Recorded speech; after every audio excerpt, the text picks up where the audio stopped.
I don't own my house anymore. On paper, I still technically own this two-story structure on Maple Street in Merrillville, but the reality is different. Every morning as I walk down the stairs, I feel like a guest within my own walls. At 73, I've become invisible, a shadow slipping around the periphery of other people's lives. Today, as usual, I woke up at 5 in the morning, a habit left over from my teaching days. 36 years of lecturing philosophy at the community college. 36 years talking to students about the nature of being, ethical dilemmas, and the search for meaning. And now, not even my own son sees fit to listen to my opinion on what kind of tea I prefer. I dress slowly, trying not to make any noise. I'd better get my morning tea down before Pearl comes down. My sister-in-law has an amazing gift for turning a routine breakfast preparation into a demonstration of my worthlessness. Hope, you forgot to turn off the stove again. Or, gosh, is it so hard to wipe the countertop after yourself? Her words sound caring to an outsider's ear, but the intonation? There's always that tinge of annoyance in it, as if I'm a naughty child making a nuisance of myself. I tiptoe down the stairs, skirting the third step, which creaks treacherously. Ambrose promised to fix it a year ago. I stopped reminding him a long time ago. The kitchen greets me with morning silence. Everything here has changed since they moved in. My old hand-painted teacups are tucked away in a faraway cupboard, replaced by faceless white china, more modern, as Pearl explained. My tea collection has been moved to the top shelf, which I can barely reach. I find the chamomile one, not my favorite, but at least it doesn't require boiling water that might wake the family with the noise of the kettle. 15 years ago, when Edward died, my world came crashing down. 42 years of marriage, hand in hand, thought for thought. His death from a heart attack was sudden. In the morning, he was having breakfast and joking about his retirement plans. And in the evening, I was already sitting in the hospital corridor, trying to realize that I would never hear him laugh again. Then Ambrose offered to move in with me, along with Pearl and little Junah, who was only a few months old. "You shouldn't live alone, Mom. We'll help you cope," he said, and I was grateful. I really was grateful at first. The first few months were filled with turmoil, baby cries, and the delicate dance of mutual adjustment. I tried to stay out of the way of the young family, giving in to the little things, giving up my habits for their comfort. I thought it was temporary, until my wound heals, until I learn to live again. But the temporary became permanent, and my concessions became a new reality. From the kitchen window, I could see the garden Edward and I had spent years creating. The rose bushes he was so proud of were now abandoned. Pearl said the roses were old-fashioned and used too much water. They've been replaced by some fancy plants with sharp leaves and minimal maintenance requirements. Practical, impersonal, like everything in this house now. "Grandma, are you awake already?" I turn around and see Junah, the only ray of light in my day. 7 years old, a mop of brown hair and eyes that seem to see more than a child her age should. "Good morning, sunshine. You're early today." She comes over and wraps her arms around my waist, snuggling her face into my robe. This gesture is like a life preserver for a drowning man. It's moments like this that make me feel like I still matter, that I still exist. "I had a dream about you," she says, raising her head. "You were in a garden and you were talking to birds. It must have been a very interesting conversation. They were telling you to fly away with them." There is something restless, almost alarming in her words and look. Junah often says things like that half childish fantasy, half strangely astute observation. Sometimes I think she has something of Edward in her, the same sensitivity to the nuances of human relationships, the same aversion to falsity. "You know what? Let me make you some hot chocolate," I offer, shrugging off the unpleasant sensation of her words. Mom says hot chocolate in the morning is bad for your teeth. What if it's our little secret? Junah's face lights up with a smile, and together we begin preparing the forbidden drink, trying not to make any noise. These moments of complicity are my treasure, my secret refuge from the cold reality. Soon Pearl appears in the kitchen, impeccably dressed even at this early hour, with perfectly styled blonde hair and a smile that never reaches her eyes. Junah, are you up already? She notices the cup in her daughter's hands. What's this? Don't tell me it's hot chocolate. We talked about this, Hope. No sugar in the morning. I just thought that for once. You're undermining my authority, Pearl says softly, but there's steel in her voice. Junah, go upstairs and change your clothes. I'll make you a proper breakfast. Junah throws me a guilty look and disappears. Pearl starts moving around the kitchen, loudly opening and closing cabinets, defiantly wiping down surfaces I've supposedly left dirty. I wanted to talk to you, Hope, she says finally. Ambrose thinks you should start taking the vitamins Dr. Phelps prescribed. You're forgetting to take them. I don't forget. I deliberately avoid those pills, which make me dizzy and drowsy. But Ambrose insists they're essential to my condition. What condition? I read Proust without my glasses and do crossword puzzles in the Sunday paper faster than my son. I'm taking them, Pearl, just at a different time. Ambrose is worried about you. We all are. There's so much fake involvement in her tone it makes me sick. But I smile and nod. Years have taught me that it's easier to agree than to confront. After each argument, Ambrose becomes more and more aloof, and Pearl more and more nagging. They can create an atmosphere of silent judgment in the house for weeks. And I'm too old for such battles, too tired. Ambrose comes down for breakfast, tall with a gray streak in his dark hair, so like Edward in appearance and so different in substance. Where Edward was soft and thoughtful, Ambrose was harsh and emphatic. Where Edward saw shades, Ambrose recognizes only black and white. Good morning, Mother. He kissed my cheek, a formal gesture devoid of warmth. How did you sleep? Fine, darling. Did you take your pills last night? That's the way it always is. Care reduced to monitoring my medication and following doctor's orders. Never. What are you reading? Or what are you thinking? My thoughts stopped mattering to him a long time ago. Yes, of course. Good for you. He pats my shoulder as if I were an obedient dog following a command. I've been going over our expenses from last month. Your spending on books is over budget again. Books are my only solace, my window to the world outside these walls. After Edward died, I handed over the management of our finances to Ambrose. It seemed sensible at the time. I was crushed by grief, and he had a background in business.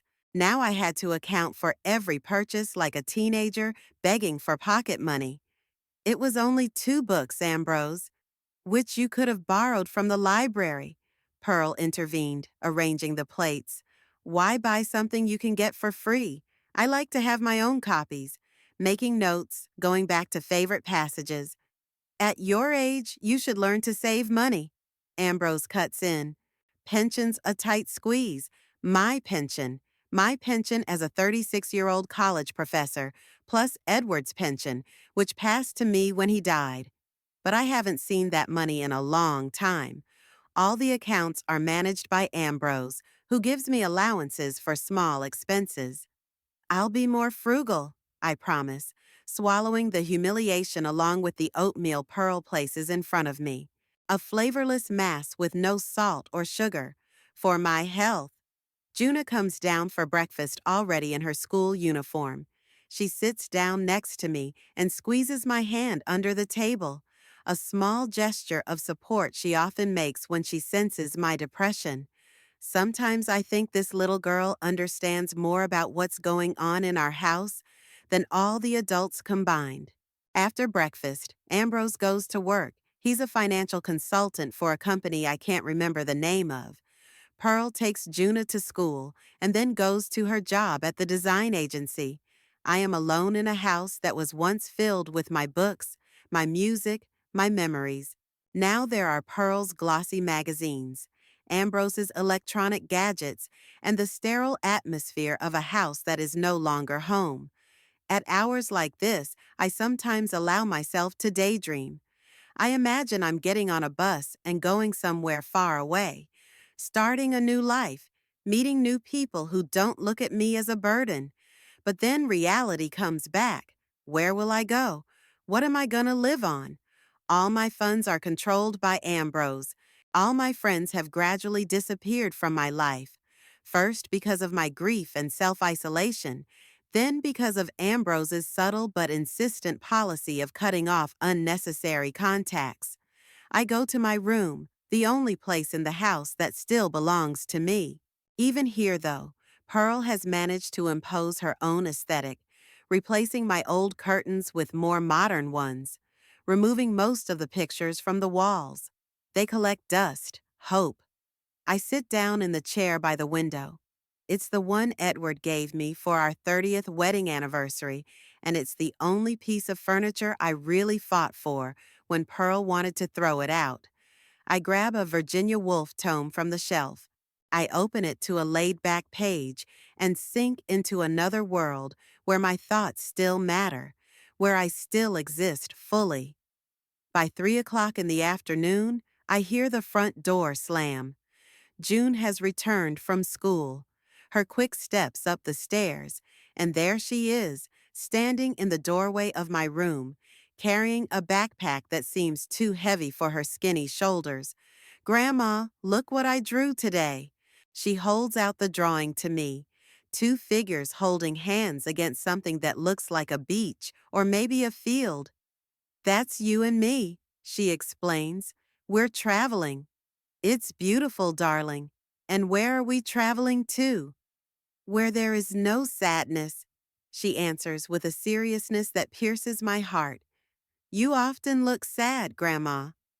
"Everyone is sad sometimes, sunshine. It's part of life."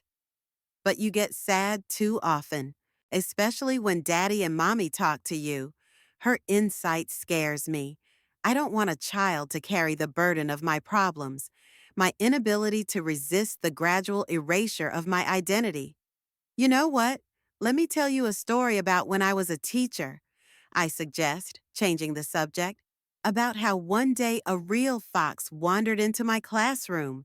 Her eyes light up, and for a while we both forget reality, immersing ourselves in stories of my past, when I was strong, respected, when my voice carried weight. Junah listens so attentively, asking questions, laughing at funny moments. It's moments like these that make me feel alive again. In the evening, Ambrose and Pearl return, and the house is filled with tension. Dinner is always a play, with everyone playing their part. Ambrose talks about his successes at work. Pearl discusses the latest trends in design and complains about clients. Junah dutifully answers questions about school. I sit quietly, trying not to draw attention to myself, lest I become the target of remarks or condescending admonishments. "Mom, you're hardly eating," Ambrose remarks. "Dr. Phelps said you need to keep your weight up." "I'm not very hungry today." "Your appetite is getting worse," he exchanges glances with Pearl. "Maybe we should make an appointment for a follow-up exam." "That won't be necessary. We know best what's necessary," Pearl interrupts me. "You can't ignore symptoms like this at your age." Loss of appetite could be a sign of depression or something more serious. They talk about me like I'm not in the room. They discuss me as a problem to be solved, not as a person with my own opinions and feelings. After dinner, I help Junah with her homework while Ambrose and Pearl watch TV in the living room. It's another small joy to see how quickly my granddaughter grasps the material, how her eyes light up when she understands a new concept. "Grandma," she whispers as we finish with math, "I heard Daddy and Mommy talking about you last night. My heart clenches. I don't want to know, but at the same time, I have to know. What did they say, sweetheart? Daddy said you're getting worse and that you're gonna have to make a decision soon. What does that mean, Grandma? What decision? I try to smile, but I feel cold inside. It's okay, honey. Adults are always worried about something. But deep down, I know it's not just worry. There's something going on behind my back, some plans being made without my involvement, but directly affecting my life. And from the looks of it, those plans don't bode well for me. I lay awake for a long time that night, staring up at the ceiling and remembering what Edward had always said. Hope, never let someone else decide for you. Even if it's our son. I'd laughed at his words then. What decisions could Ambrose make for me? Now I understand what he was worried about. Perhaps he saw something in our son that I refused to see, blinded by a mother's love. Sleep does not come, so I get out of bed and walk to the window. The moon illuminates the garden, turning it into a silvery painting. Somewhere out there, under a rose bush that somehow miraculously survived Pearl's renovation, Edward's ashes are buried. He wanted to stay here, in the place he loved. I wonder what he's thinking now, watching his wife turn into a shadow and his son into a cold, calculating stranger. I close my eyes and imagine Edward standing beside me, his hand on my shoulder. "Fight, Hope," he says, as if whispering. "You're stronger than you think." Maybe he's right. Maybe somewhere deep inside me still lives that Hope Bridgewater who wasn't afraid to stand up for her beliefs in front of an audience of students, who wrote a book about women in philosophy, who didn't give up in the face of adversity. I go back to bed, and this night I have a strange dream. I am standing in a garden talking to birds. They tell me to fly away with them before it's too late, just like in Junah's story. And in my dream, I feel that soon, very soon, I will have to make a choice to remain a prisoner or to risk everything for freedom. For the last 2 weeks, something has changed in the house. I can feel it in my skin, the way animals feel the approach of a thunderstorm, the looks that Ambrose and Pearl exchange when they think I'm not looking, the abruptly dropped conversations when I enter the room. Small, almost imperceptible details that add up to a disturbing picture. Tuesday morning began as usual. I went down to the kitchen before anyone else, made my herbal tea, which Pearl considers old lady and useless, and settled by the window, looking out at the garden covered in morning dew. I thought it would be a good idea to go out and see if the irises I'd secretly planted last fall in the far corner of the property, where Pearl rarely visits, had bloomed. This little secret territory is my silent protest, my tiny revolution against the sterile order she has established in my garden. I was so immersed in my thoughts that I didn't hear footsteps. Ambrose's and Pearl's voices came from the hallway. They obviously didn't know I was already in the kitchen, the door of which was closed. "It's definitely getting worse," Ambrose said. "I found her slippers in the refrigerator yesterday." I froze with the cup in my hand. What's he talking about? I never put my slippers in the fridge. Never. Dr. Phelps warned that it can happen gradually, Pearl replied. It starts with little things, forgotten things, strange behaviors. Remember when she burned the toast last week? I almost snorted with indignation. The toast burned because Pearl had installed a new toaster with some unimaginably complicated settings and didn't bother to explain to me how it worked. "We need to think seriously about what to do next," continued Ambrose. "I'm not sure we can give her the care she needs here. Maybe we should consider our options." At that moment, Junah's light footsteps sounded on the stairs, and the conversation stopped. I quickly pretended that I had just entered from the other side of the kitchen. "Good morning, Mom." Ambrose entered with a strained smile. "You're early today." "Couldn't sleep," I answered, trying to keep my voice sounding normal, though my heart was pounding like crazy. My son came over and looked at me carefully. the way one looks at an exhibit in a museum or a strange specimen under a microscope. Did you take your pills last night? Yes, of course, I lied. In fact, I was increasingly forgetting to take the medications Dr. Phelps had prescribed. I always felt strange afterward, confused, drowsy, sometimes even dizzy. My own body felt alien and unruly.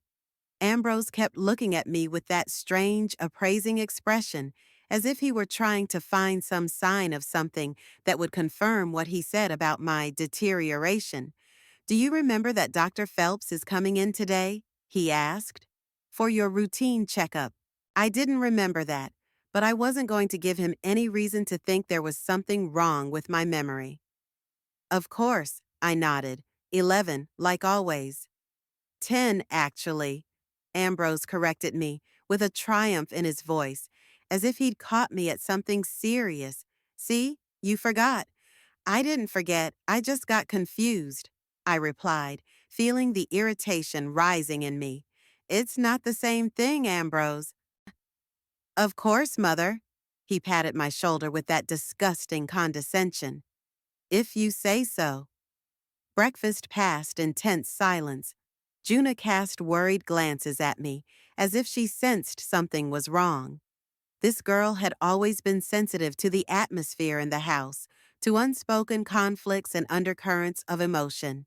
After breakfast, when Ambrose had gone to his home office and Pearl was busy making preparations for the doctor's arrival, Junah came up to me in the parlor, where I was pretending to read. Grandma, she spoke almost in a whisper, Daddy told Mommy that you're getting worse.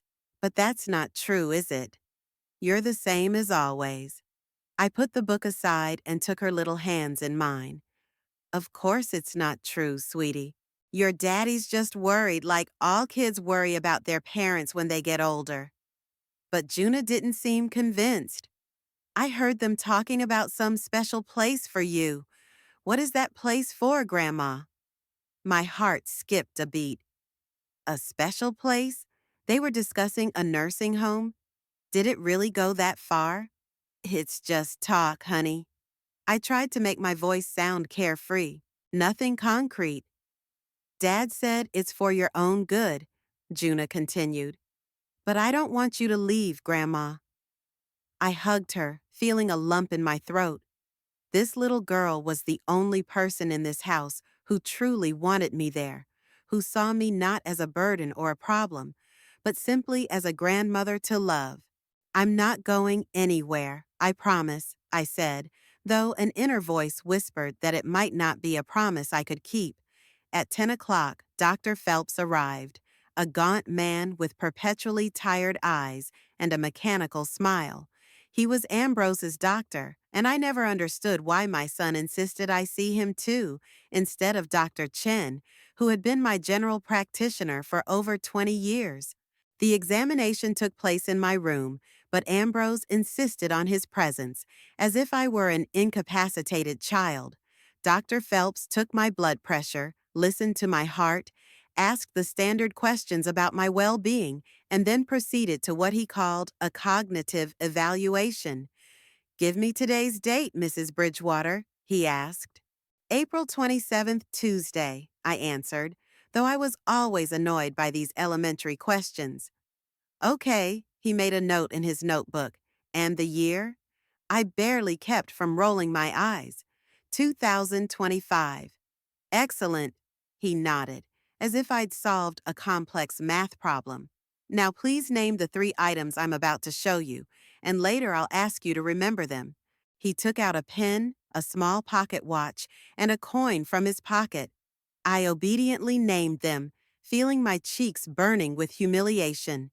Out of the corner of my eye, I saw Ambrose watching me with an anxious expression, as if he expected me to become delirious or forget my own name at any moment. After a series of similar tests, Dr. Phelps nodded satisfactorily, folded his notebook, and addressed Ambrose, not me. Mrs. Bridgewater's cognitive function remains stable, but I still recommend increasing the dosage of pregabalin and perhaps a small dose of anxiolytics. I'm noticing signs of anxiety. I'm not anxious, I objected. And I don't want to increase the dose. These pills are making me worse, not better.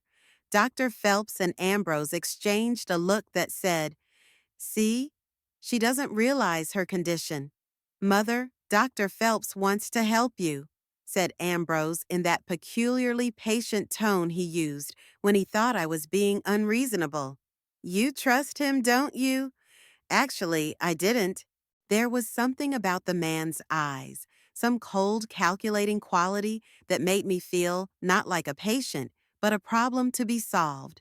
But I knew that open resistance would only reinforce their belief that there was something wrong with me. "Sure," I said with a fake smile. "I just don't like to swallow pills." "I totally understand." The doctor patted my arm. "No one does. But it's necessary for your health." After he left, Ambrose lingered in my room. He stood at the window, looking out at the garden, his silhouette a dark outline against the bright spring day.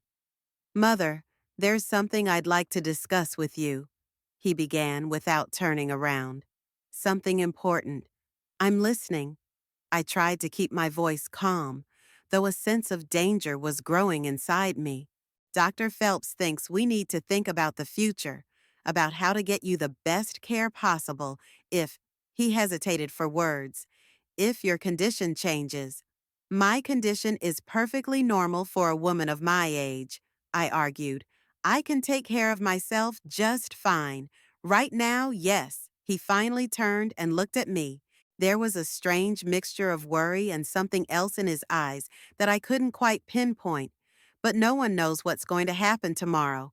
Mom, I think we should update your medical power of attorney, just in case. Medical power of attorney, a document that allows another person to make medical decisions for you if you're unable to make them for yourself. I signed one for Ambrose a few years ago when I had knee surgery, a temporary measure that has long since become irrelevant." "Why? The old power of attorney is still in effect," I said, trying to figure out what he was getting at. "It's limited in scope," Ambrose replied. "The new one will be more comprehensive. It will give me the ability to make a wider range of decisions when necessary." I looked at my son, the man I had born, raised, and given so much love and care to, and for the first time in all these years, I clearly saw an outsider, a man who looks at me not with filial love, but with cold calculation, a man who sees me not as a person with his own desires and rights, but as a problem to be solved. "I need to think about it," I said, averting my gaze. "This is a big decision." "Of course, Mom." He came over and kissed my forehead, a gesture that had once been filled with warmth, but now seemed like an empty formality. "There's no rush. Just remember that I only want the best for you." Thursday night, I overheard Ambrose talking on the phone in his office. The door was ajar, and his voice carried to the hallway where I passed. "Yes, we'll be at your place on Saturday, around 11, he was saying. "I'd like to inspect the premises and discuss all the details. Yes, she requires special care. No, no acute mental illness, but progressive dementia, according to Dr. Phelps." I froze in place, unable to believe my ears. Dementia? Dr. Phelps diagnosed me with progressive dementia? When? And why wasn't I told? "Cost is not an issue, but I would like to make sure she gets proper care," Ambrose continued. "And, of course, it's important that she doesn't have the ability to cause problems. You know what I mean. My legs gave out, and I grabbed the wall to keep from falling. This isn't just talk. These are real plans, concrete steps. They were going to send me to some institution, presenting me as someone with dementia, unable to make decisions for myself.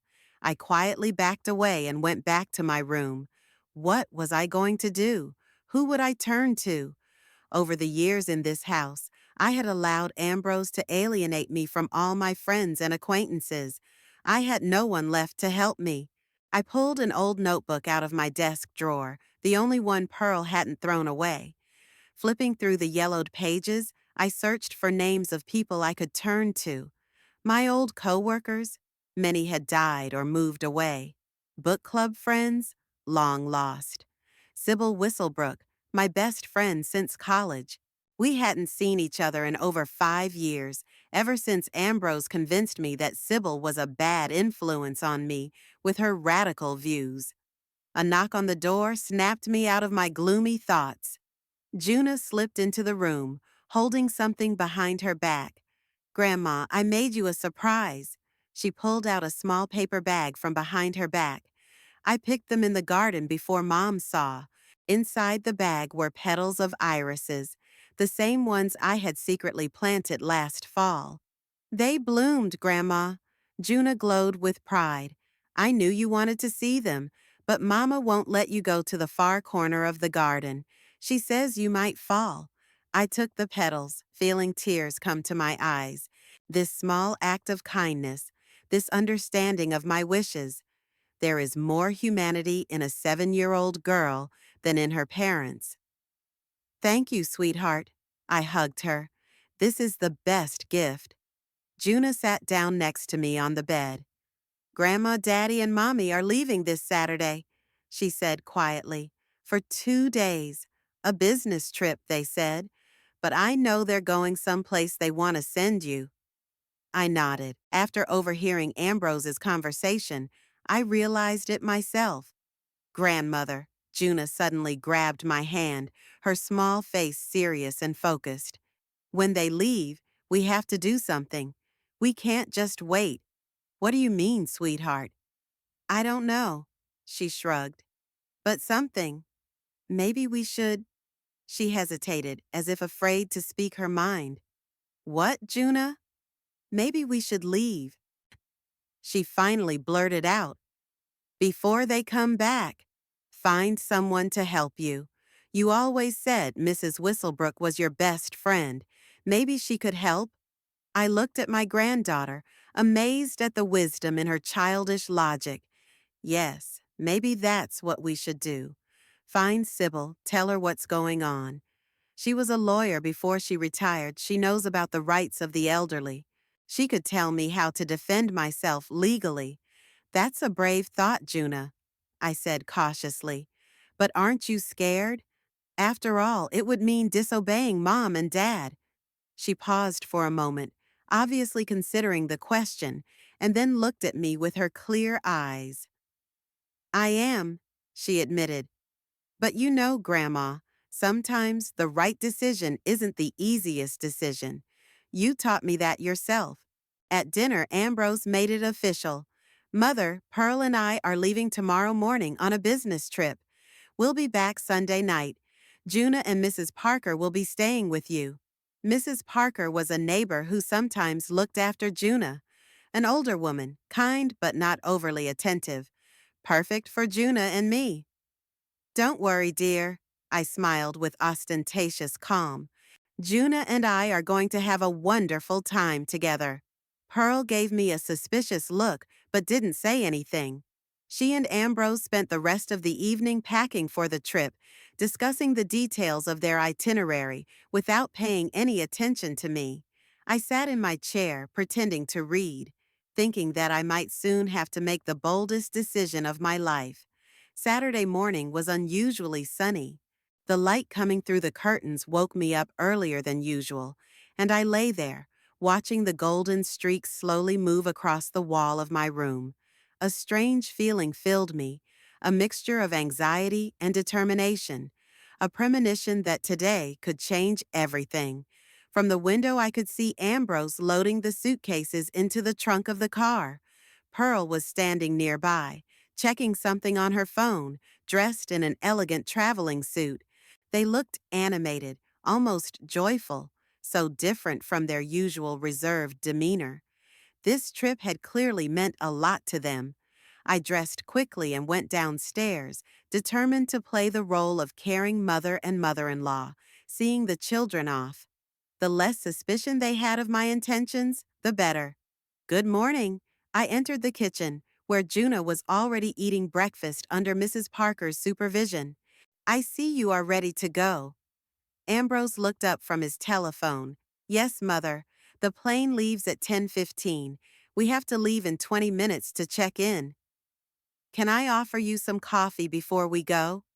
Pearl shook her head, not even trying to hide her irritation. No, thank you, Hope. We've already had a drink. In fact, I've set the machine to a certain setting. Better not touch it while we're gone. I held back a smile. Typical Pearl, even in the smallest things, trying to control. The little tyrannies she set up in my house every day. Of course, dear. I didn't mean to. Ambrose walked over to me and put his hands on my shoulders, a gesture that looked caring but felt like pressure. Mother, I've left all your medication on the kitchen table with clear instructions for Mrs. Parker. She'll make sure you take them on time.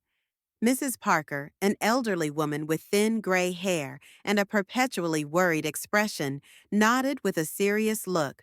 Don't worry, Mr. Bridgewater. I'll see to it. Good. Ambrose turned to Junah. Be a good girl, dear. Listen to Mrs. Parker and help your grandmother. Junah looked up from her plate. She had that strange, age-inappropriate, serious expression on her face that I'd noticed a lot lately. Yes, Daddy, I'll take care of Grandma. Pearl glanced at her watch. We've got to go, Ambrose. I don't want to stand in line to check in. A quick farewell followed. Formal kisses on the cheek, a duty hug, promises to call when they landed. And then they were on their way out. The front door slammed, the car engine started, and the car pulled onto the road. I stood at the living room window, watching them drive away, and I could feel the tension I hadn't even realized was starting to let go. 2 days of freedom. 2 days without their appraising glances, without their scrutiny, without their presence that seemed to suck all the air out of the house. Mrs. Parker was in the kitchen, putting away the breakfast dishes. Is there anything I can do for you? I asked as I came in. No, no, Mrs. Bridgewater. She shook her head. You rest. Mr. Bridgewater said, you need rest. Of course he did. Ambrose did everything he could to keep me as still as possible, as independent as possible. Concern for my health was the perfect excuse for control. Actually, I'm feeling quite well today, I said. I think Junah and I could take a little walk in the garden later. Mrs. Parker looked uncertain. I don't know, Mrs. Bridgewater. Mr. Bridgewater was very particular about not overworking yourself. A short walk in my own garden can hardly be considered overwork. I smiled, trying to sound carefree. But don't worry, we're not going anywhere anytime soon. That, at least, was true. According to our plan with Junah, we were supposed to wait until Ambrose and Pearl's plane left, just in case they forgot something and came back. The flight was at 10:15, which meant we had to wait until at least 11.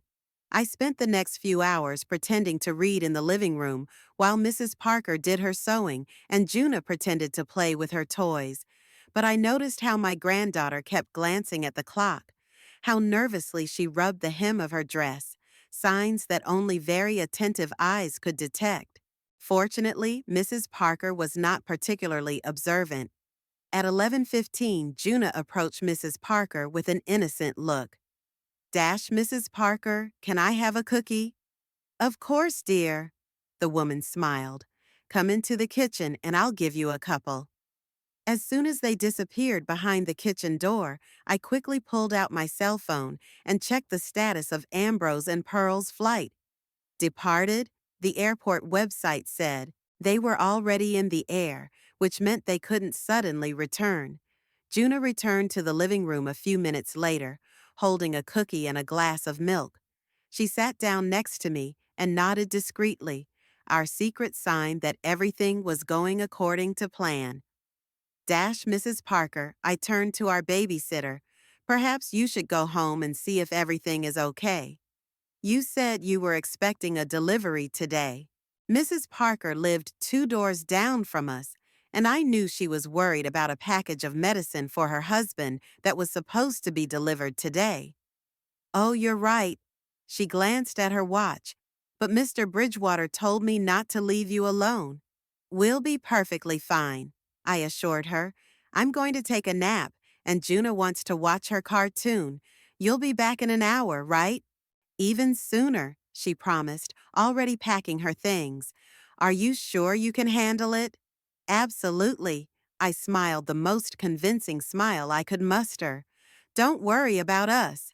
As soon as the door closed behind Mrs. Parker, Junah jumped up, her eyes sparkling with excitement and fear. Grandma, she grabbed my hand. We have to go, now. I was surprised at the intensity of her reaction. Junah, we have time. Mrs. Parker won't be back for another hour. No, Grandma.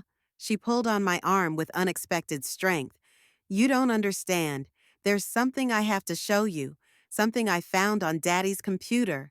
She dragged me into Ambrose's office, a room I was rarely allowed to enter. His laptop was on the desk, and to my surprise, it was on. Dad forgot to turn it off before he left, Junah explained. I came in here by chance and saw that he had left his letters open. She led me over to the computer and pointed to the screen. Ambrose's email client was open, and first on the list was a message sent only a few days ago. The subject line was Confirmation of Premises, Silent Harbor. With growing dread, I began to read, Dear Mr. Bridgewater, confirmation that all paperwork for the placement of your mother, Mrs. Hope Bridgewater, in our facility has been received and processed. Based on Dr. Phelps's medical opinion of progressive dementia and your power of attorney for medical decisions, we are ready to admit the patient next Monday, April 29th. As discussed, we will provide a basic level of care according to your financial ability. We would like to note that Quiet Harbor is not a high-level medical facility, and our capacity for specialized care is limited. However, we will provide a safe environment with the necessary supervision, which we understand is your top priority. We look forward to your visit this Saturday to finalize the details and sign the necessary forms. Regards, Elliot Grimshaw, Administrator, Silent Harbor. My heart was pounding so hard, I thought it was gonna jump out of my chest. Silent Harbor was the name of the nursing home they planned to send me to. And judging by the tone of the letter, it was far from prestigious. Basic level of care according to your financial means was the phrase that particularly caught my eye. Ambrose had money, I had money, but he obviously wasn't going to spend it on quality care for me. That's not all, Grandma, Junah whispered, clicking her mouse and opening another letter. Look at this one. The new letter was from Dr. Phelps, dated 3 weeks earlier. Ambrose, enclosed is a signed report of your mother's medical condition, as we discussed. I have listed progressive dementia of the Alzheimer's type as the primary diagnosis. Although, as we both know, your mother's cognitive tests show no clear signs of dementia at this time, I have emphasized the early stage and the potential for rapid deterioration, given her age and family history, which I should note we have exaggerated somewhat. The document should be sufficient to obtain full guardianship and place her in a restricted facility as you requested. I've also prepared medication recommendations that will provide the necessary level of manageable, shall we say.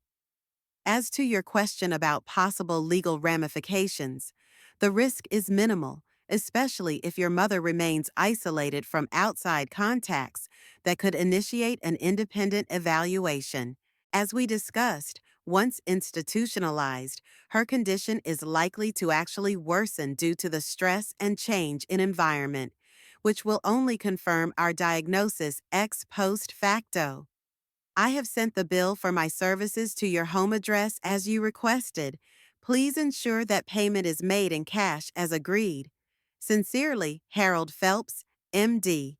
The room seemed to swirl around me. It was a conspiracy, a real cold-blooded conspiracy to rob me of my freedom, my dignity, and apparently my money, my own son, my Ambrose. Grandmother. Junah tugged at my sleeve, her voice trembling. There's something else. I found some papers in Dad's file. He forged your signature on the new power of attorney, the one that gives him full control of all your money and property. He what? I was too stunned to fully comprehend what she was saying. He's been practicing copying your signature. I saw the attempt sheets, and then he signed the real documents with your name. I've seen them, grandmother. He's going to take everything. I slumped back in my chair, feeling weakness spill over my entire body. Forging a signature. This wasn't just unethical behavior anymore. It was a crime. Grandmother, Junah grabbed my hand again, her eyes full of fear and determination. We have to leave, right now. They'll be back tomorrow, and Monday. Monday will be too late. She was right. Staying here meant giving up. It meant letting Ambrose lock me up in Quiet Harbor, tranquilize me, and take everything I had, my home, my savings, my freedom, and maybe even Junah, who was clearly the only person in this family who really cared about me. You're right, I stood up, suddenly determined. We're leaving, right now. I've already packed some things, Junah whispered. The essentials, like we discussed. And I took your real medication, the ones you really need, not the ones Daddy makes you take. My 7-year-old granddaughter. So little, but so brave and sensible. At that moment, I felt a rush of love and pride that for a moment overrode even the shock of Ambrose's betrayal. We went quickly up to my room, where I'd packed the essentials: papers, pictures of Edward, a few of my favorite books, some clothes, everything I could fit into a small suitcase. Then I pulled the money I'd been saving for years out of the stash in my closet, a small amount from the crumbs Ambrose had given me for pocket change. It wasn't much, but it should be enough for the first time. Grandmother, Junah pointed to my old cell phone. We should leave it here. Dad can track us on it. You're right. I put the phone on the nightstand. Smart girl. We went downstairs and I looked around the house I'd lived in most of my life. The house that had once been filled with love and laughter when Edward was alive. The house that had become my cage after he died. Goodbye, I whispered, turning more to the memories than to the walls. We went out the back door so Mrs. Parker wouldn't see us from the street if she was on her way back. Junah held my hand tightly, as if she was afraid I might change my mind. But I wasn't going to. For the first time in years, I felt truly alive, truly me. The fear was there, but it was overridden by something stronger: anger, determination, and, strangely enough, hope. We walked through the garden, past the rose bushes Edward had once planted, past the irises I'd secretly grown. I stopped for a moment at the spot where my husband's ashes were buried. I'll come back, I promised silently. Someday, I'll come back and take you away from here. Through a gate in the far corner of the garden, we went out into a neighboring street where no one knew us. Junah led me confidently, as if she had studied the route beforehand. Where are we going? I asked in a whisper, though there was no one around. To the bus stop, she answered. I checked the schedule. The bus to the city center comes in 15 minutes. And from there, we can get to Mrs. Whistlebrook. Do you know where she lives? I was amazed. I found her address in your old address book, Junah explained. And I checked the map on Dad's computer. It's not very far. I looked at my granddaughter in amazement. How much time and effort had she put into planning our escape? How many sleepless nights had she spent worrying about my fate? A 7-year-old girl taking on responsibilities that should have been borne by adults. Junah. I stopped and crouched down so I was on the same level as her. Do you realize that what we're doing? It's very serious. Your parents are going to be very angry. She looked at me with that strange wisdom in her eyes that always made me think she had a soul much older than her years living inside her.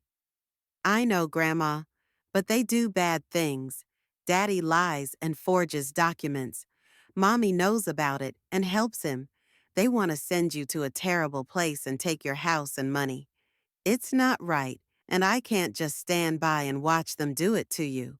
Her words, plain and simple, made me tear up. She was right.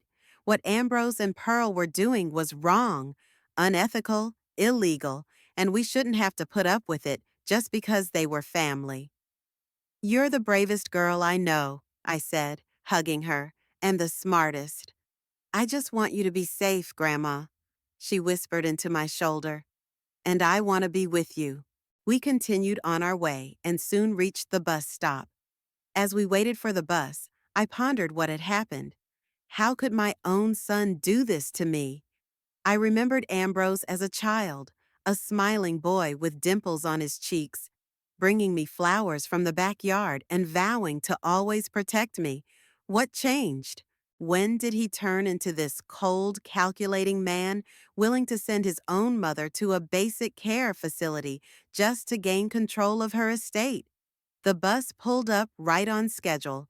We boarded, and I paid the fare from my meager savings. Sitting next to Junah, looking out the window at the streets of Merrillville floating by, I felt strangely calm. For the first time in a long time, I was making decisions on my own. For the first time in a long time, I wasn't a passive figure in someone else's game. "Grandmother," Junah interrupted my musings. "Aren't you afraid?" I thought for a moment, analyzing my feelings. "I am afraid," I admitted honestly. "But sometimes fear isn't a bad thing. Fear can be a signal that we're doing something important, something that matters. And sometimes we need to act in spite of fear." She nodded, as if that was completely in line with her own thoughts. "Do you think Mrs. Whistlebrook will help us?" "I hope so," I answered. "Sybil has always been a strong woman and a good lawyer. If anyone could help us in this situation, it would be her." Of course, there was a chance that Sybil was no longer living at her old address, or that she wouldn't want to help us. After all, we hadn't seen each other in over 5 years, but I had to try. I had no other choice. The bus stopped in the center of town, and we got off. Now, we had to find a cab to take us to Sybil's house in the suburbs. I was worried about the money, there wasn't much of it, and it would have to hold us over until we could come up with a longer-term plan. But again, Junah seemed to have thought of everything. "We can take the number 14 bus," she said, pointing to the schedule at the bus stop. "It goes almost all the way to Mrs. Whistlebrook's house. Then it's only a 3-block walk." I looked at her with admiration. How does a 7-year-old girl know about bus routes and street locations? "Junah, how did you know all this?" She blushed slightly. "I read a lot, Grandma, and I'm good at memorizing maps. Daddy always says I spend too much time studying useless things. But they seem to be useful, don't they?" I hugged her, unable to put into words how proud I was of her. "They were very useful, honey. You're a real hero." We boarded the number 14 bus, and I noticed that Junah was beginning to look tired. It wasn't surprising. So much stress and responsibility for a small child. I put my arm around her shoulders, and she leaned against my side, closing her eyes. "Get some rest, sweetie," I whispered. "I'll wake you up when we get there." While Junah dozed, I looked out the window and thought about the future. What's next for us? Even if Sybil helps us, the fight is only just beginning. Ambrose won't back down easily. He has the resources, the contacts, the forged documents to prove my incapacity. And all I have is the truth, my determination, and that amazing little girl sleeping next to me. But maybe that's enough. Maybe sometimes truth and determination are stronger than lies and manipulation. At least that's what I had to believe. The bus continued on its way, taking us farther and farther away from the house that was no longer home, toward an unknown future that, despite all the dangers, seemed more promising than the past we had left behind. The bus slowed and came to a stop. I gently woke Junah, who had slept most of the way, snuggled against my shoulder. Honey, we're here, at least to our stop. She blinked a few times, chasing the sleep away, and straightened up in the seat. Where are we, Grandma? Dash Highland Park, I answered, looking at the name of the neighborhood listed on the bus stop. If your information is correct, Sybil's house should be somewhere near here. We got off the bus, and I froze for a moment trying to get my bearings. The neighborhood was unfamiliar to me, a quiet green suburb with neat houses and well-tended gardens. I hadn't been here before, though I knew Sybil had moved here after she retired. It's that way, Grandmother. Junah pointed confidently to the right. 3 blocks down this street, then turn left, and we should see Elm Alley. Mrs. Whistlebrook's house is number 17. I followed her, once again amazed at her amazing memory and organization. My little navigator, my rock in this daunting adventure. We walked slowly. My knees were not meant for long walks, especially with a suitcase, however small. Junah patiently adjusted to my pace, occasionally casting concerned glances at me. Are you okay, Grandma? Maybe we should get some rest. I'll be fine, sweetie, I assured her. I just need to walk slower than I used to. I used to be a woman who could walk for hours on a university campus, going from one classroom to another, standing in front of students, explaining complex philosophical concepts. Now, even a short walk seemed like an ordeal. Age takes its toll, and no amount of philosophizing could change that reality. At last, we reached Elm Alley, a quiet street lined, strangely enough, not with elms, but with maples. House number 17 was a small one-story structure with a green roof and a neat garden of daffodils and tulips. We stopped at the gate, and suddenly I felt uncertain. What would I say to Sybil after so many years of silence? How would I explain our sudden appearance? What if she doesn't live here anymore? Or worse, what if she doesn't want to help us? Grandma? Junah looked at me questioningly. Are you afraid? I smiled. This girl was reading me like an open book. A little, I admitted. It had been a long time since Mrs. Whistlebrook and I had last seen each other. But she was your best friend, wasn't she? True friends are always helpful, even if they haven't seen each other for a long time. That's what you always told me. I sighed, my own wisdom brought back to me through the mouth of a child. You're right, sweetheart. Let's give it a try. We opened the gate and walked down the path to the front door. With each step, my heart was beating faster and faster. I went up on the porch and pressed the bell button. Somewhere inside the house, there was a melodious sound.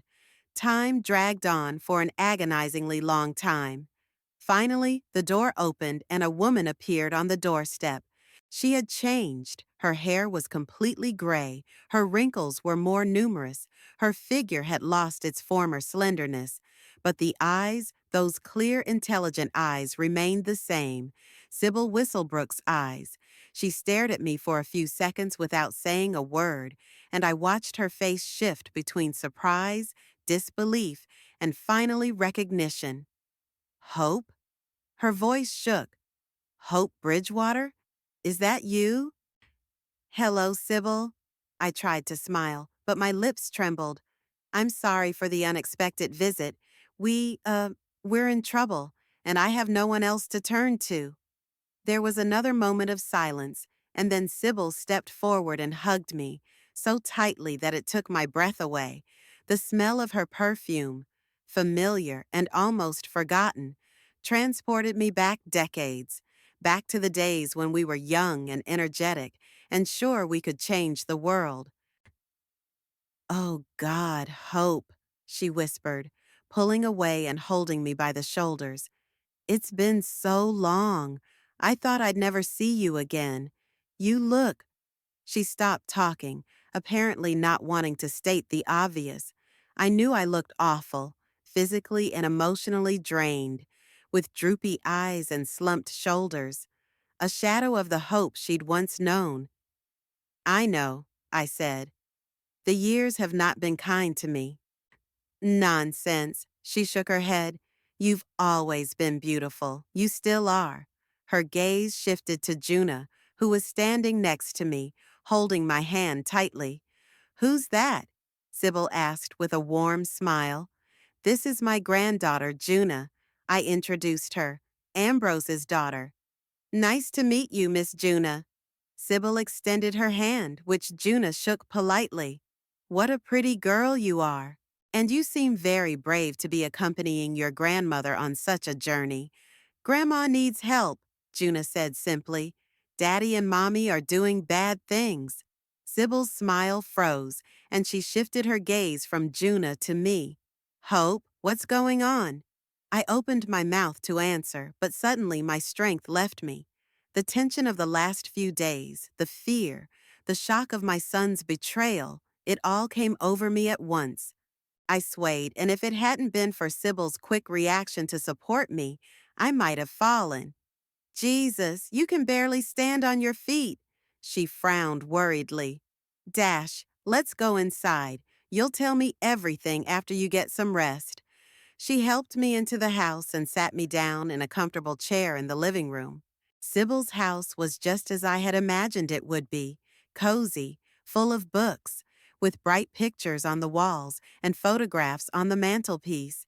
Many of the pictures I recognized. Our trips together, our law school graduation, Sybil's wedding. Among them, I noticed pictures of me, younger, happier, with Edward by my side. She'd kept those memories alive, even after I disappeared from her life. I'll make tea, Sybil said, helping me to get comfortable. And then you can tell me all about it. June, dear, you must be hungry. I've got some cookies, and I think I saw some chocolate milk somewhere. Thank you, Mrs. Whistlebrook, Junah replied politely. Call me Aunt Sybil, my friend winked at her. Mrs. Whistlebrook sounds like I'm someone's strict teacher. She retired to the kitchen, and Junah and I stayed in the living room. I could see my granddaughter looking around the room with interest, especially the bookshelves filled with law books and fiction. Grandma, she whispered as she came closer, do you think she'll really help us? I think so, I answered, though there was no certainty in my voice.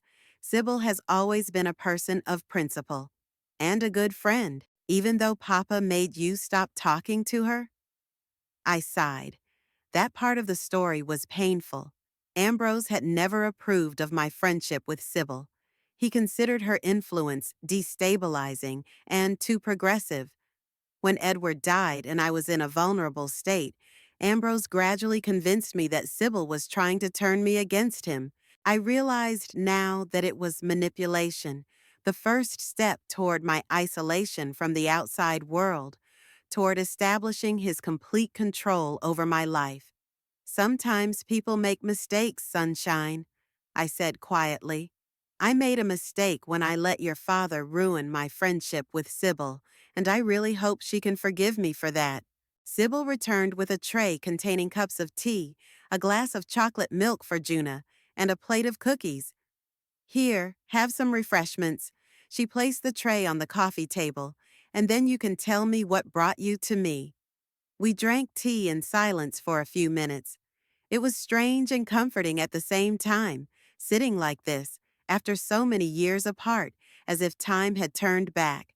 But the wrinkles on our faces and the gray in our hair reminded us that the years had not stood still, and much had changed since we were young women sharing our dreams and plans. Finally, I gathered my courage and began the story. I told Sybil everything. How, after Edward's death, Ambrose and Pearl had gradually taken control of my life, how they had isolated me from friends and society, how I had become invisible in my own home. I told of the pills they forced me to take, of overheard conversations, and of Junah's terrible discovery, the forged signature on the power of attorney, and the plans to send me to Quiet Harbor. Sybil listened without interrupting. Only her eyes grew darker and colder as I went on. When I finished, she was silent for a long time, staring into the space in front of her, as if digesting what she had heard. Ambrose has always been a difficult child. she said at last. I remember how worried you were about his tendency to manipulate when he was a teenager. But this, she shook her head. This goes beyond any family issues. This is criminal, Hope. Forging documents, medical fraud, trying to misappropriate your property. I know, I whispered. I never thought my own son would do such a thing. Aunt Sybil, Junah intervened. Will you help grandmother? Will you stop Papa from sending her to that bad place? Sybil looked at my granddaughter with a soft smile. Of course, dear. I'll do my best, but it won't be easy. We're going to need help. She turned to me. Hope, there's a woman I know, Esther Holloway. She specializes in elder law. It's a relatively new area of legal practice, but Esther's a real expert. She's helped a lot of people in situations like yours. Do you think she'd be willing to help me? I asked hopefully. I'm pretty sure she would. Sybil nodded. Esther is a very principled person. Stories like yours are exactly what make her blood boil. I'll call her tomorrow morning. What about tonight? I asked tentatively. We don't want to impose, but we have nowhere to go, and we have very limited funds. Don't be silly. Sybil waved her hand. Of course you'll stay here. I have a guest room and the sofa in the study folds out. You can stay with me as long as you need to. Sybil, I don't know how to thank you. You don't have to thank me. She took my hand and squeezed it tightly. We've been through a lot together, remember? Those sleepless nights before exams, when you helped me prepare. That incident with my ex-husband, when you didn't leave me alone despite threats. I've never forgotten that, Hope. And I never stopped considering you my friend, even when you disappeared from my life. I felt tears come to my eyes. How could I give up that friendship so easily? How could I let Ambrose convince me that Sybil wanted to hurt me? I'm so sorry, I whispered. I should have been stronger. I should have seen what was happening. It's not your fault, Sybil said firmly. Emotional manipulation is a terrible thing, especially when it comes from someone close to us, someone we trust. Don't blame yourself. Better let's think about what to do next. Sybil got up and went to the telephone. I'll make some calls. We need to get ready to meet Esther. And perhaps we should think about a temporary protective order. If Ambrose really did forge your signature on the power of attorney, that's a serious offense. While Sybil phoned, I sat in my chair feeling a strange mixture of relief and anxiety. Relief that we had found shelter and support, and anxiety at the realization that there was an uphill struggle ahead. Junah came and sat at my feet, leaning her head against my lap. I automatically began stroking her hair, as I had done since she was a baby. Grandma, she whispered, are you mad at Daddy? It was a difficult question. Was I angry with my son? Yes, of course I was. But along with the anger was something else, a deep pain at the betrayal, at the realization that the man I had raised with love could have planned such a thing. I'm disappointed, I answered carefully. And yes, a little angry, but most of all, I'm sad. Sad that your daddy chose this path. I'm mad at him too, Junah admitted. And I'm mad at my mom too. They always told me to be honest, but they lied to me. It's not right. Yes, honey, it's wrong, I agreed. But you know, sometimes people do wrong things not because they're bad, but because they're confused. Or because they've forgotten what's really important in life. I didn't know if I myself believed what I was saying. Could Ambrose's actions be explained by mere confusion or fear? Sybil returned to the living room with a satisfied smile. Good news, she announced. Minus Esther has agreed to meet us tomorrow morning. I explained the situation to her in general terms, and she was very interested. She was especially interested in the part about the doctor who was willing to make a false diagnosis of dementia. How could that be? I was shocked. Is it really that common? Sadly, yes. Sybil sat down opposite me. Financial abuse of the elderly is a growing problem, especially when it comes to property and savings, and it's often family members who do it, the ones seniors trust the most.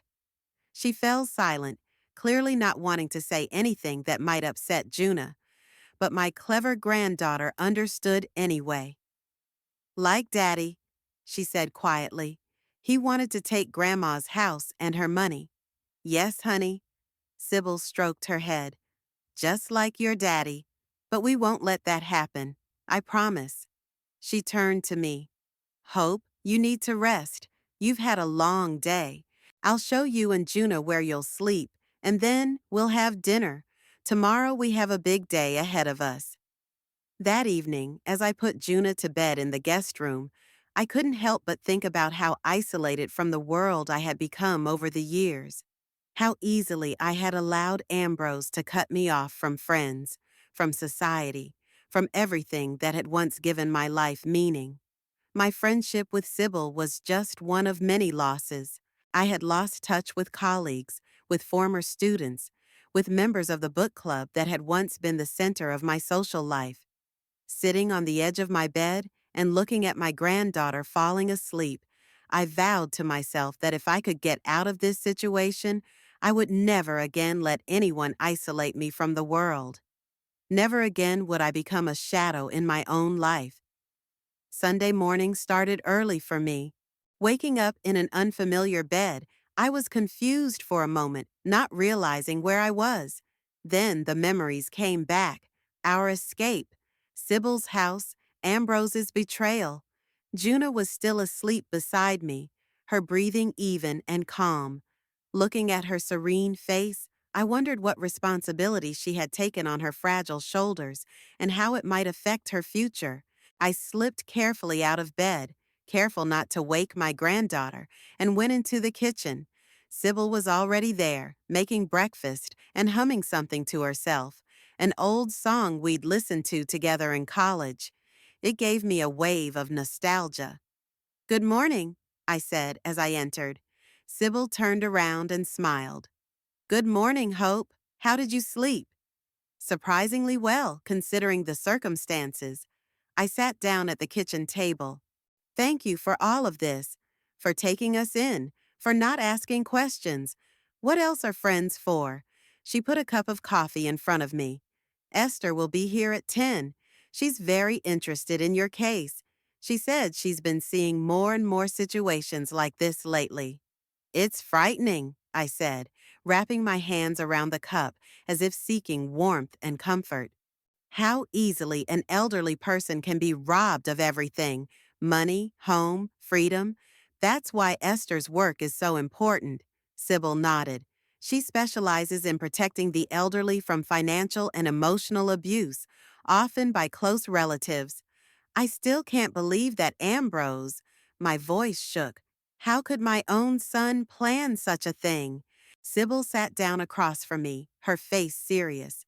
Hope, people change, sometimes for the better, sometimes for the worse.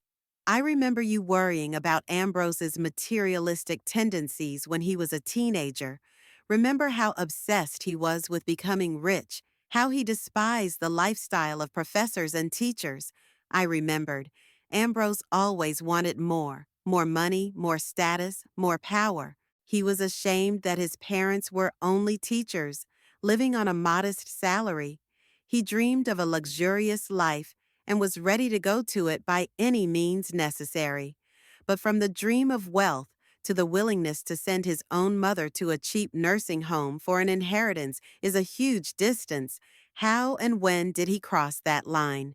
Our conversation was interrupted by the appearance of a sleepy Junah.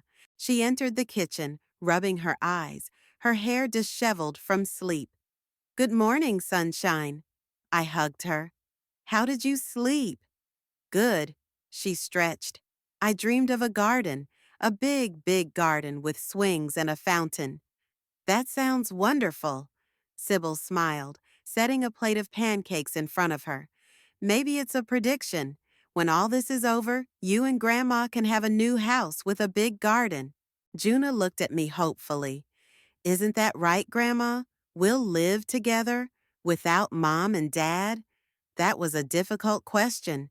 I didn't want to make promises I might not keep. Ambrose and Pearl were her parents, and whatever their faults, they were legally entitled to custody of their daughter, and I was just the grandmother they blamed for her dementia. Let's deal with problems as they come, okay? I said softly. First, we need to deal with Dad's plans to send me to Quiet Harbor and the fake papers, and then we'll see. After breakfast, Sybil helped me prepare for my meeting with Esther Holloway. We gathered up all the documents I had brought with me, the title deeds to the house, the old power of attorney, the bank statements I had been secretly saving up for the last few years. It would be nice to have a copy of that forged power of attorney Junah was talking about, said Sybil, but I suppose Ambrose keeps it somewhere safe. I couldn't have taken it, confirmed Junah, sitting at the table with us. It was in Papa's safe. I only saw a glimpse of it when he was taking out some other papers. Don't worry. Sybil stroked her head. There are ways to verify a signature. And if your daddy really forged it, we can prove it. At exactly 10 o'clock, the doorbell rang. Sybil went to open it, and I straightened up in my chair, trying to collect my thoughts. I heard voices in the hallway, then footsteps, and Sybil entered the living room, accompanied by a tall, middle-aged woman with a short haircut and shrewd eyes. Hope, this is Esther Holloway, the one I told you about. Sybil introduced her. Esther, this is Hope Bridgewater and her granddaughter, Junah. Esther shook my hand, a firm, confident handshake, like a man accustomed to decisive action. Mrs. Bridgewater, it's a pleasure to meet you, though the circumstances are certainly not the most pleasant. She turned to Junah. And you must be a very brave girl. Sybil told me that you helped your grandmother escape. Junah nodded gravely, not letting go of my hand. We all settled down in the living room, and Esther took a notebook and pen out of her briefcase. So, Mrs. Bridgewater, she began, Sybil has briefly told me about your situation, but I'd like to hear everything from you personally. From the beginning, if possible. And I began my story, going through again the whole story of the gradual taking over of my life by Ambrose, the pills I was forced to take, the plans to send me to Quiet Harbor. Esther took notes, occasionally asking clarifying questions. Her face remained professionally neutral, but I noticed her eyes flashed with anger at times. When I finished, she looked at her notes, then looked up at me. Mrs. Bridgewater, what you describe is a classic case of financial and emotional abuse of an elderly person. Unfortunately, I'm seeing these situations more and more often. Adult children who see their aging parents not as people with rights and dignity, but as a source of potential inheritance. She turned a page in her notebook. Let's get the facts straight. You are the sole owner of the house in Merrillville, correct? Yes, I nodded. After Edward died, the house passed to me. We had a joint tenancy with inheritance rights. And you have a pension as a former college professor, plus your late husband's pension. Yes, both pensions are supposed to be paid into my account every month. But Ambrose, he convinced me to let him take over the finances after Edward died. I was in such a state at the time. He said it would be easier. I see, Esther nodded. And when did that happen? 15 years ago, shortly after Edward died. And when was the last time you saw your bank statements? I wondered. Ambrose always said he was on top of it, that I didn't need to worry about such trivialities. Yeah, don't remember. Probably a few years ago. Esther made another note in her notebook. What about this power of attorney that your granddaughter says your son forged? Do you know when it might have been signed? No, I shook my head. I signed a power of attorney for medical decisions a few years ago when I had knee surgery, but it was limited in term and scope of authority. More recently, Ambrose had talked about needing a new, more comprehensive power of attorney, but I hadn't agreed. So he probably decided not to wait for your consent, Esther concluded. This is a serious crime, Mrs. Bridgewater. Forging documents is punishable by law. She turned to Junah. Junah, you said you saw this power of attorney. Can you remember what it said? Junah frowned, trying to remember. There were a lot of legal terms I don't understand, but I do remember it said full authority over property and finances, and something else about medical decisions. It sounds like a general power of attorney. Esther nodded. It gives your son the authority to act on your behalf in all matters financial, medical, legal. In fact, with that power of attorney, he could do anything he wanted, including selling your house and putting you in a nursing home. I shuddered at those words. I'd always known Ambrose had a taste for control, but to go to this extent, what can we do? I asked, trying to keep my voice firm. First, we can immediately apply for a declaration that this power of attorney is invalid, Esther said. If it was signed without your knowledge and consent, it's fraud.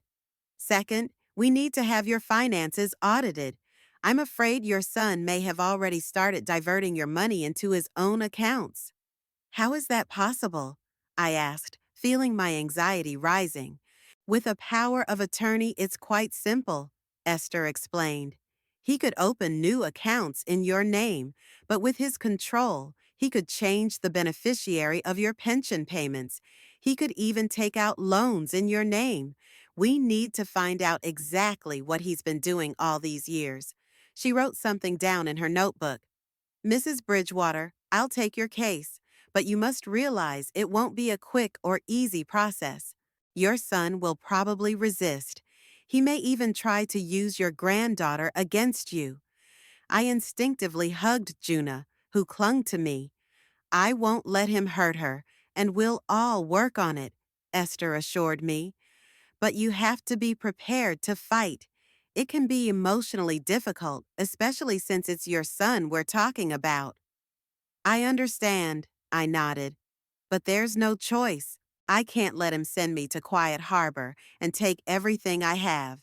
Good. Esther closed her notebook. Then let's start with the formal steps.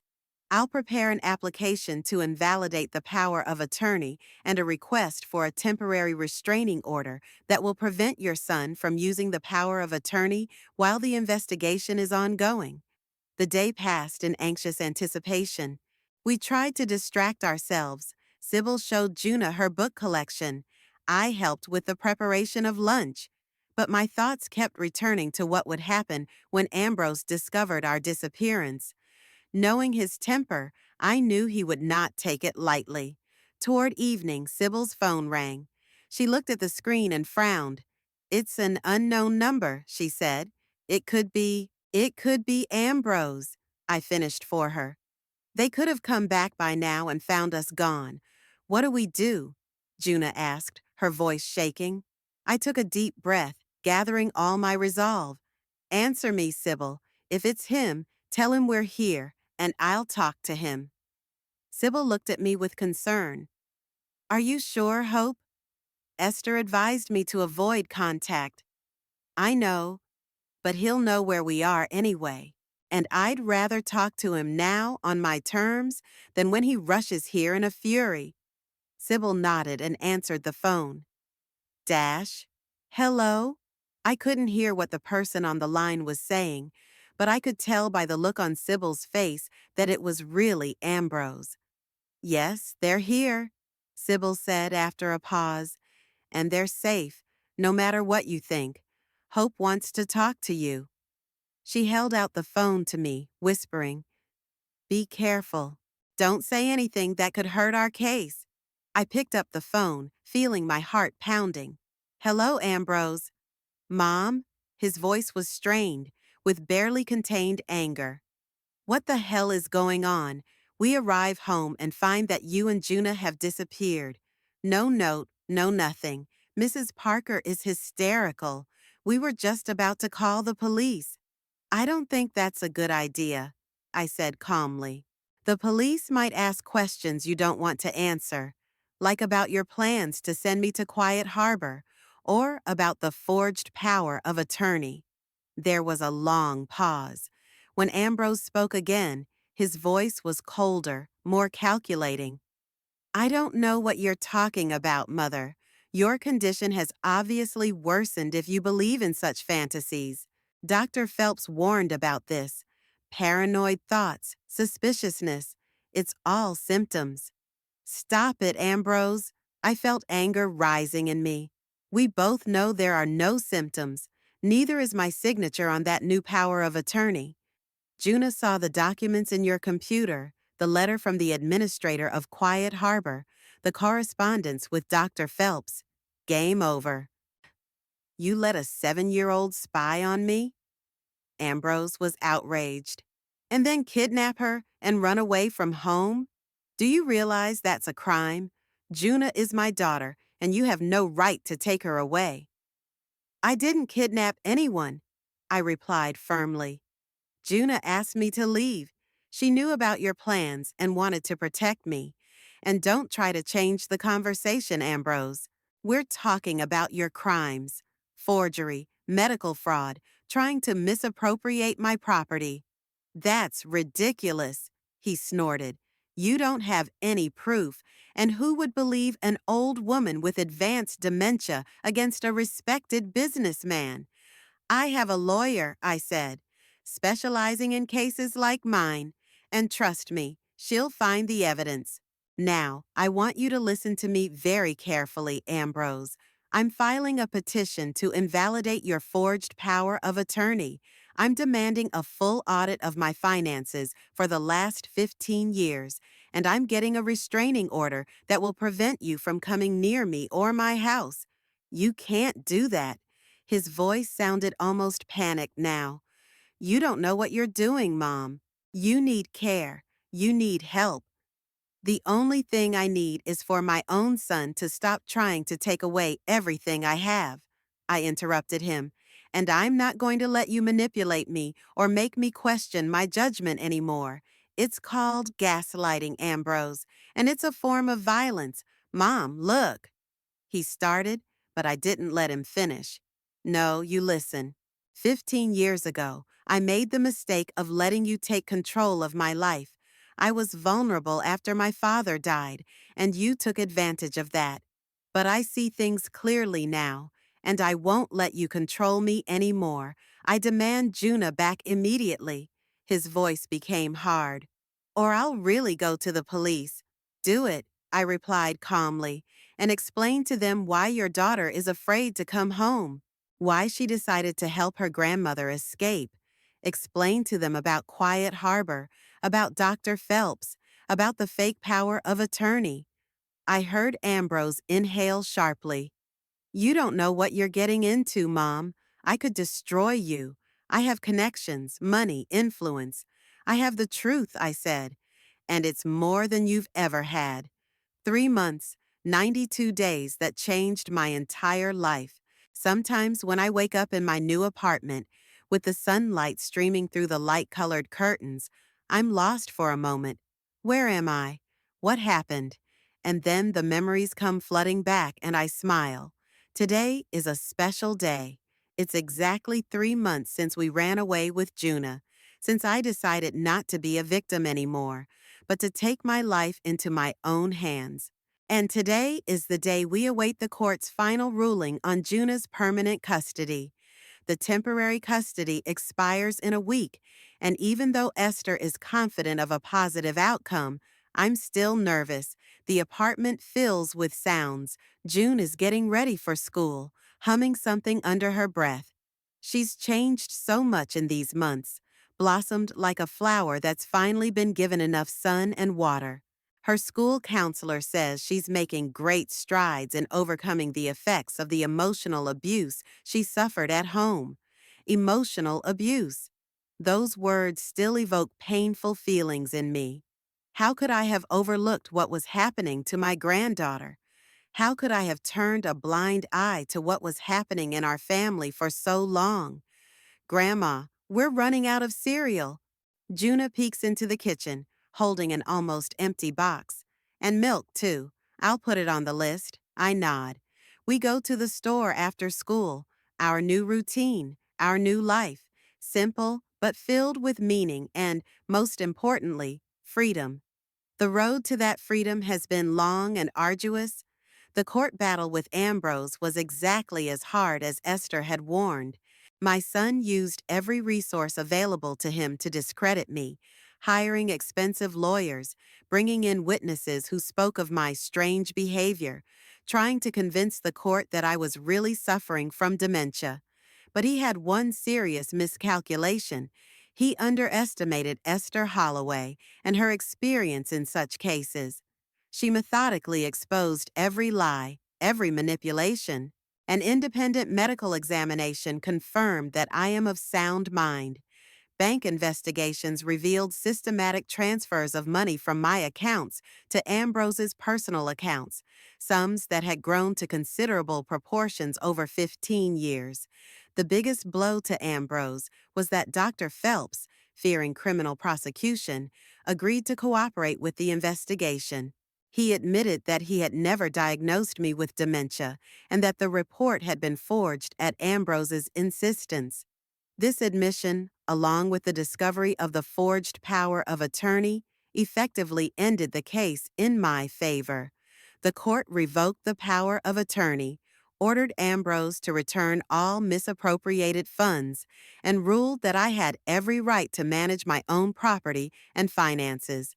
That was the first victory. The second battle proved to be even more emotional: the fight for Junah.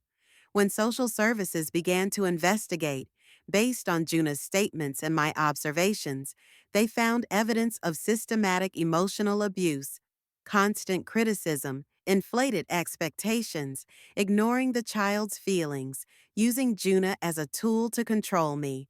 All of these constituted an unfavorable environment for the child's development.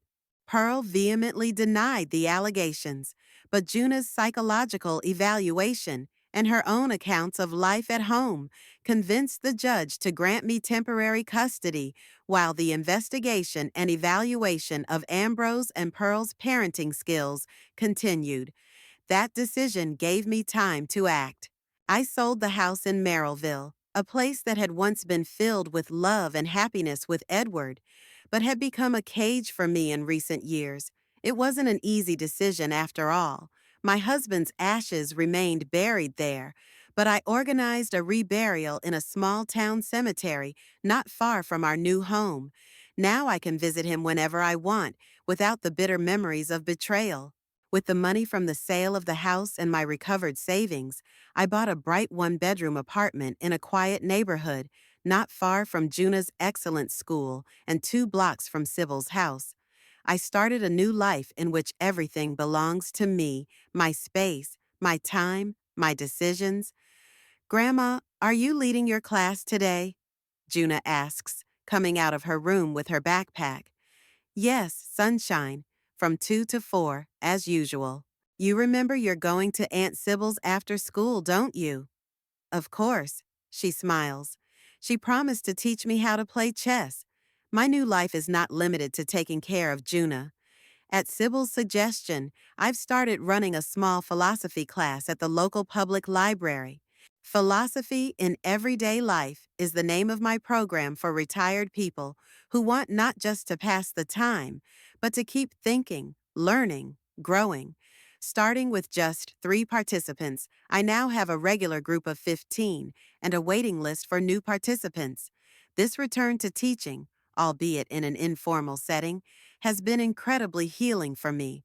To be heard again, to see the interest in the eyes of my listeners, to lead discussions that make people reconsider their outlook on life, all of this gives me back a sense of self-worth that had been all but lost during my years with Ambrose. We have breakfast with Junah, discussing the day ahead. She talks about the science project she's working on, about a new friend in her class, about how the teacher praised her essay. I listen and feel my heart fill with pride and gratitude. Despite all the trials, this child has retained her kindness, her curiosity, her ability to enjoy life. After breakfast, I walked Junah to school, a small private institution with a progressive approach to education that values creativity and critical thinking. Tuition is high, but I consider every dollar well spent, seeing Junah literally blossom in this environment. See you at Aunt Sybil's. I hug her goodbye. Good luck with your presentation. Thank you, Grandma. Good luck with the circle. She runs off, joining the group of kids at the school entrance, and I watch her laugh and talk to her peers for a while. Such a striking change from the quiet, always wary girl she was at her parents' house. Returning home, I think about the upcoming court hearing. Esther is sure that the decision will be in our favor.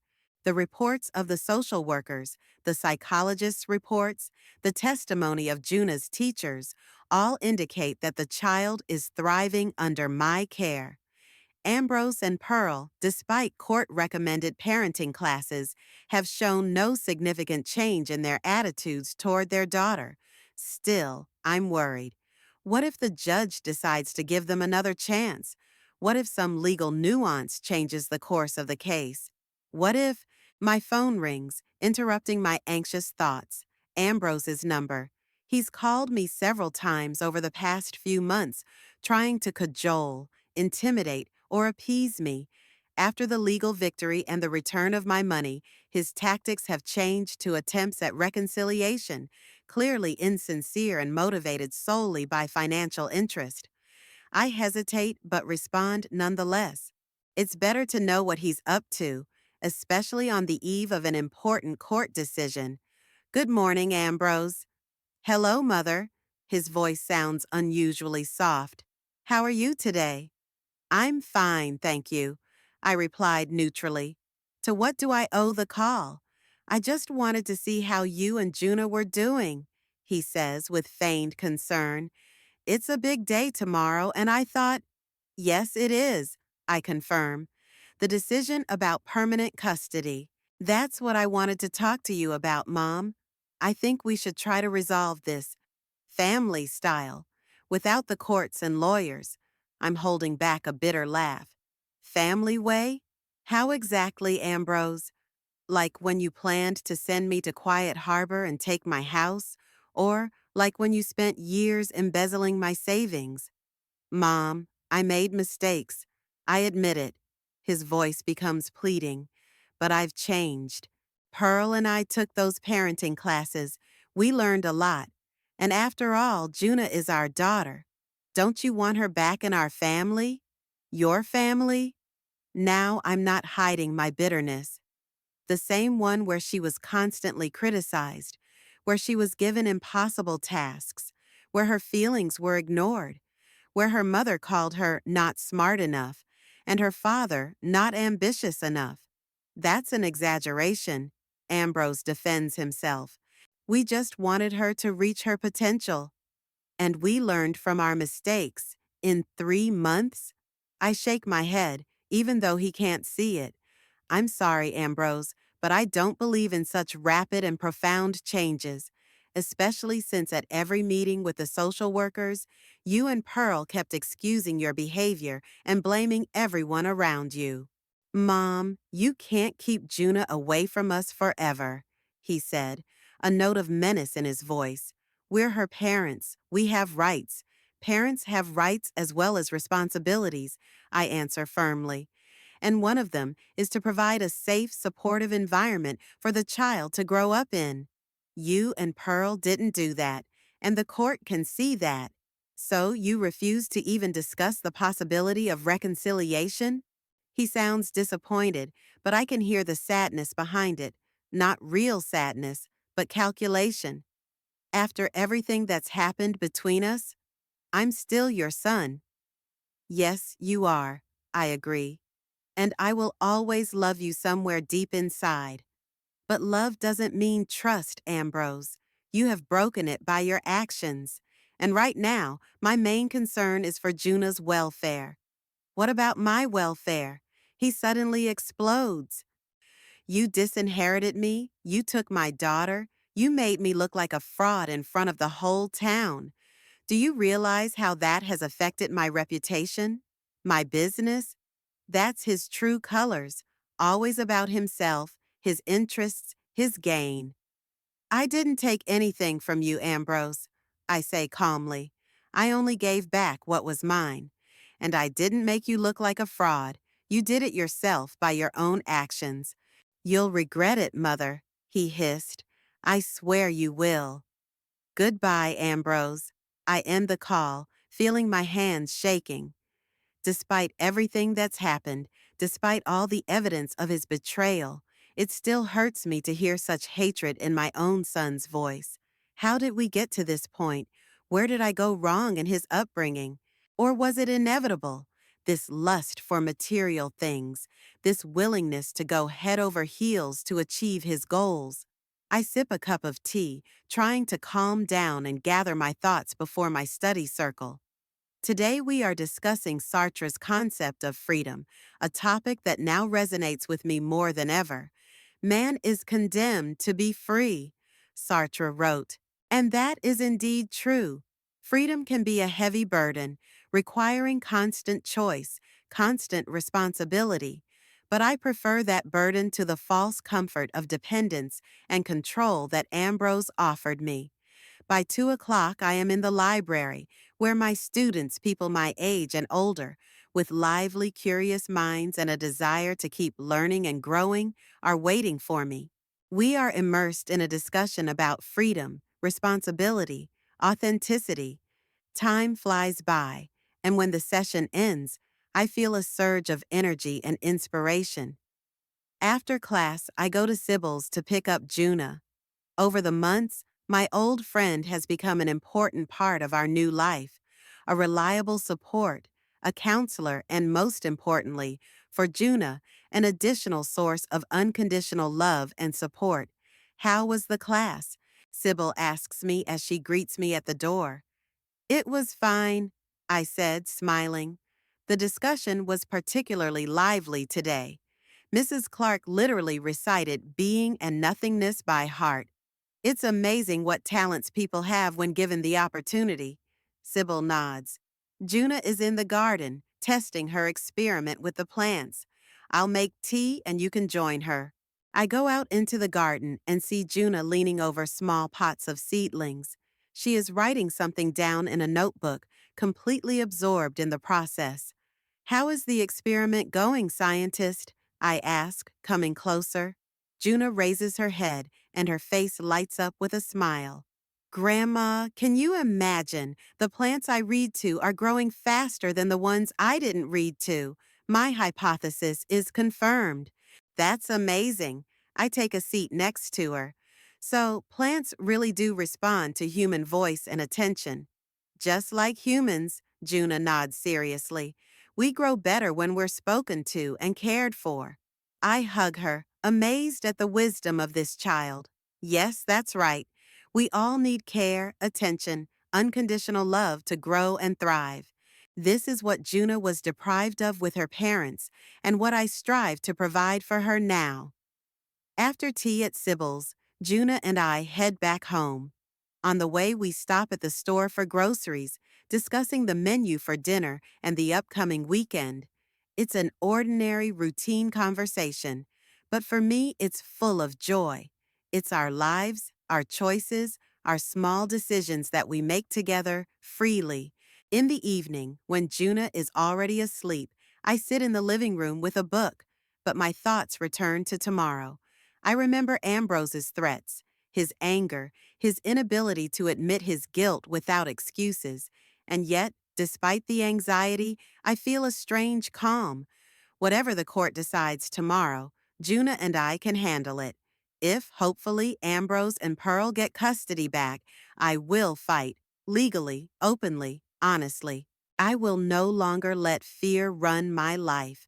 I will no longer remain silent when I see injustice. These months have taught me a lot.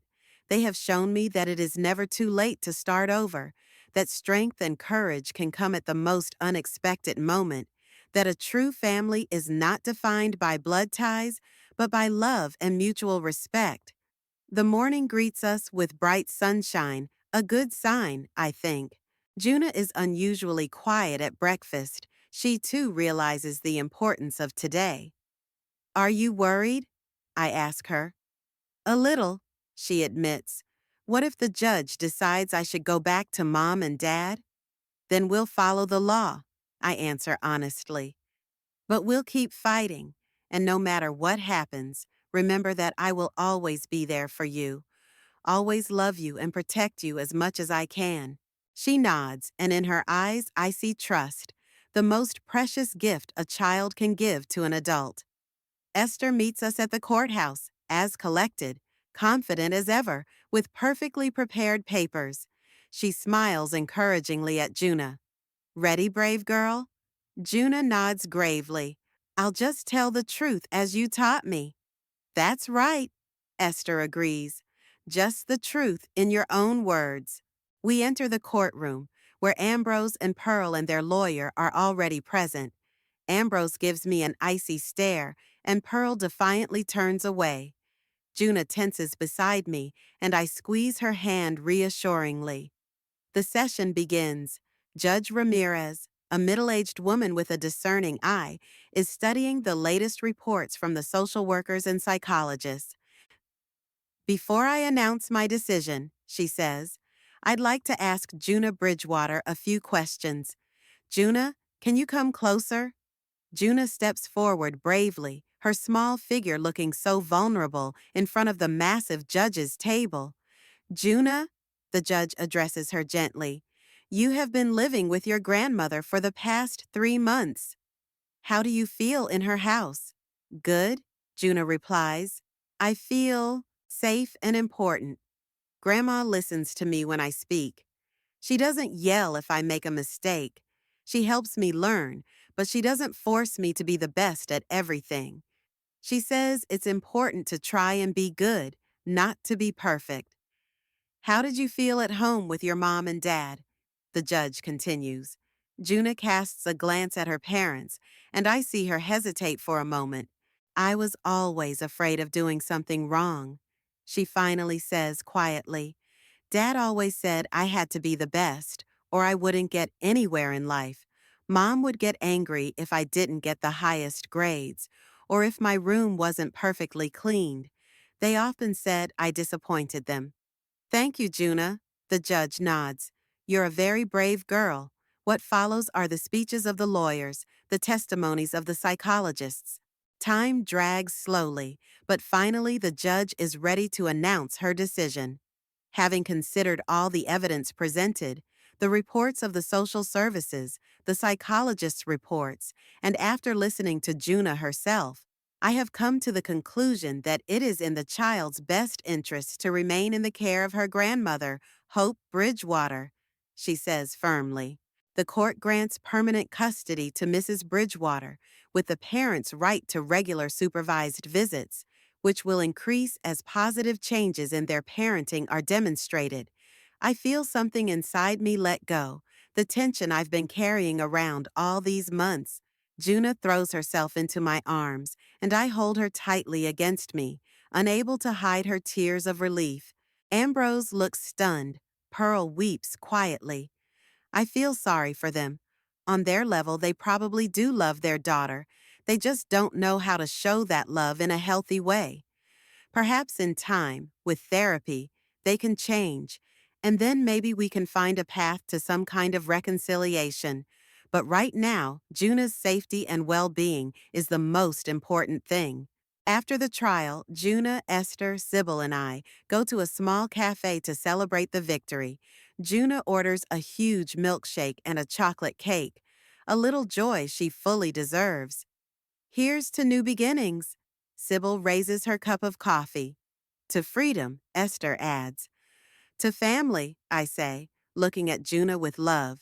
A real family that supports, protects, and loves unconditionally. To us, Junah smiles, and in her eyes I see hope and trust in the future. In the evening, when we return to our cozy apartment, Junah shows me a new drawing. bright, colorful, full of life. It shows her and me, Sybil, our new home, Junah's school, the library where I teach. "This is our world, Grandma," she says, "our new, better world." I look at the drawing and I am overwhelmed with gratitude. Grateful that, even at 73, I have been given a chance to start over. Gratitude to Sybil and Esther for their help and support. Thanks to Junah for her wisdom and courage, which inspired me to find the strength to fight. I don't know what the future will bring. Perhaps Ambrose will one day truly change and find a path to true reconciliation. Perhaps Junah will want a closer relationship with her parents when she grows up. Perhaps life will present us with new challenges and new joys. But whatever happens, I know one thing: never again will I let fear control me. Never again will I be a shadow in my own life. My story is not yet finished, and now I hold the pen with which it is written.